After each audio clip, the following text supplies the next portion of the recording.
Sam Anders, hallo? Howdy, Sam! Ich habe gehört, du hattest einen Unfall.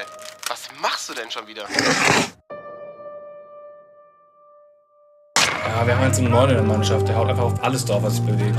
Und auf mein Knie halt auch. Oh Mann. Und wie lange musst du das Ding jetzt noch tragen? 3 Wochen. Und das Ganze ohne dich, Alter. Das ist so langweilig.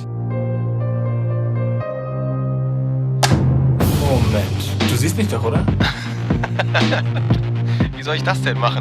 Oder hast du schon mal ein Teleskop gesehen, mit dem man um die halbe Welt schauen kann? Aber ich habe doch gar kein Videochat zugestimmt. Das brauchst du auch nicht. Du hast expandiert. Willkommen zu Deutschlands schrägsten Home-Videos. Weiß die, dass wir sie beobachten? Nur weil sie so ein Kontrolllämpchen hat und darauf achtet.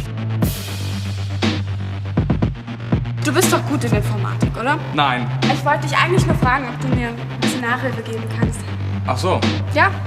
Ich dachte, ich könnte vielleicht nach der Schule mit zu dir kommen. Echt? Super, danke.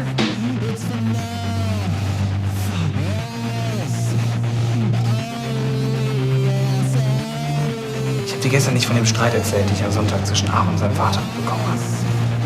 Okay.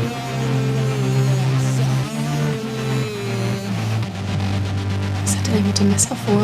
Ich glaube, der hatte schon was vor. Ich glaube, dass Aaron seinen Vater umgebracht hat. Ich habe hier so eine Liste gemacht. Das ist das Zeug, was wir brauchen. Hier? Ja, du musst das besorgen. Ich kann nicht. Dann gehen wir der Sache mehr auf den Grund.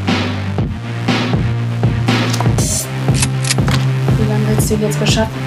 Bis er einen Fehler macht. Das wird er. Sam, das geht uns alles nichts an. Was hast du denn vor? Das ist der Beweis. Vergräbt nachts die Leichenteile im Garten. Was ist dein Plan?